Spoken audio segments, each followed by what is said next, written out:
Hello students, welcome back to class 9 Onam exam എഡിഷനിലേക്ക് വീഡിയോയിലേക്ക് എല്ലാവർക്കും സ്വാഗതം.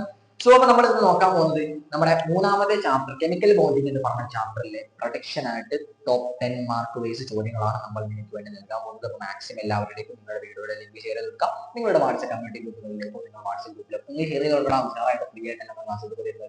അതേപോലെ ഇതിന്റെ നോട്ട് കാര്യങ്ങൾ വളരെ ഇമ്പോർട്ടന്റ് ആയിരിക്കാം. നോട്ട് കിട്ടണമെങ്കിൽ നമ്മുടെ വാട്സ്ആപ്പ് കമ്മ്യൂണിറ്റി ഗ്രൂപ്പ് ജോയിൻ ചെയ്യുക. ഡിസ്ക്രിപ്ഷൻ ബോക്സിൽ എന്തെങ്കിലും ലിങ്ക് ഉണ്ട്. ആൻഡ് കമന്റ് ബോക്സിൽ എന്തെങ്കിലും കാര്യങ്ങൾ കമന്റ് ചെയ്യാൻ നമുക്ക് കുറച്ചുകൂടി ഉഷാറാക്കാം. സോ നമുക്ക് ഇനി കിടക്കാം. ഒന്നാമത്തെ ചോദ്യം നമ്മുടെ ഒരു മാർക്കിന് ചോദിക്കാൻ സാധ്യതയുള്ള രണ്ട് ചോദ്യമാണ്. What is the valency of oxygen? ഓക്സിജന്റെ വാലൻസി എന്താണെന്ന് നിങ്ങൾക്ക് ഇവിടെ നിന്ന് ചോദിക്കാൻ സാധ്യതയുണ്ട്. ആൻസർ രണ്ടാണ്.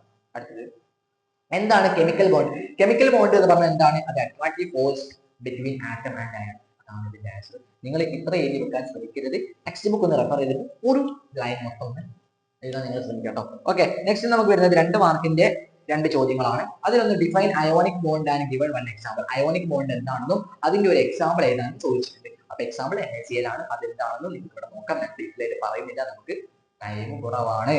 ഓക്കെ, അപ്പൊ നിങ്ങൾ ഇതേപോലെ സെൽഫ് ലേണിംഗ് ആണ് ഏറ്റവും ബെറ്റർ കേട്ടോ. അപ്പൊ നിങ്ങൾ ഇതേപോലെ നോക്കാം. പിന്നീട് വന്നത് difference between ionic and covalent bond. Ionic ബോണ്ടും കോവാലന്റ് ബോണ്ടും തമ്മിലുള്ള ഡിഫറൻസ് എന്താണ്? 2 പോയിന്റ് എഴുതാൻ പറഞ്ഞിട്ടുണ്ട്. അയോണിക് എന്ന് പറഞ്ഞാൽ എന്താണ്? അത് ട്രാൻസ്ഫർ ഓഫ് ഇലക്ട്രോൺ, മറ്റേതെന്താ കോവാലന്റ് എന്ന് പറഞ്ഞാൽ ഷെയർ ഓഫ് ഇലക്ട്രോൺ. ഇതാണ് ഈ ഒരു 2 മാർക്കിന്റെ സെക്ഷനിൽ നിങ്ങൾക്ക് ചോദിക്കാൻ സാധ്യതയുള്ള ചോദ്യങ്ങൾ. പിന്നെ നോക്കാം. പിന്നെ നമുക്ക് 3 മാർക്കിന്റെ ചോദ്യങ്ങളായിട്ട് വന്നത് ഒരു 2 ചോദ്യങ്ങൾ വന്നിട്ടുണ്ട്. Explain the formation of NaCl using electronic configuration. NaCl എന്ന് പറയുമ്പോൾ എങ്ങനെയാണ് അത് ഇലക്ട്രോണിക് കോൺഫിഗറേഷൻ രൂപത്തിൽ നിങ്ങൾ എഴുതാം. ആദ്യം Naയുടെ ആറ്റോമിക് നമ്പർ എത്ര കണ്ടുപിടിക്കുക. അത് നിങ്ങൾക്ക് എക്സാം ക്വസ്റ്റ്യൻ പേപ്പറിൽ തരും.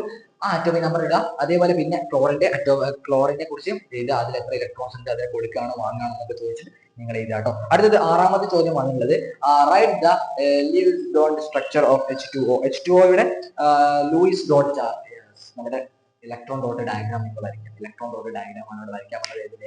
H2Oയുടെ ഇലക്ട്രോൺ ഡോട്ട് ഡയഗ്രാം വരയ്ക്കാൻ പറഞ്ഞിട്ടുണ്ട്. നിങ്ങൾ വരയ്ക്കണം, ക്ലിയർ ആയിട്ട് വരയ്ക്കാം കേട്ടോ. ഓക്കെ, അപ്പം നിങ്ങൾക്ക് ഓൾറെഡി അറിയാം. നിങ്ങൾക്ക് ആവശ്യമുണ്ട് കമന്റ് ചെയ്യാൻ നമ്മൾ ചെയ്യാൻ ശ്രമിക്കാം കേട്ടോ. ഓക്കെ, 4 മാർക്കിന്റെ ചോദ്യത്തിൽ അവസാനത്തെ ഒരു ചോദ്യമാണ് ഡിഫൈൻ ഒക്ടറ്റ് റൂൾ. എന്താണ് octet rule? And explain the formation of CH4 with electron dot diagram. അതായത് എന്താണ് ഒക്ടറ്റ് കംപ്ലീറ്റ് ആക്കുക? ഒക്ടറ്റ് കംപ്ലീറ്റ് ആക്കുക എന്നൊക്കെ പറയില്ലേ, ആ ഒക്ടറ്റ് നിയമം എന്ന് പറഞ്ഞാൽ എന്താണ്?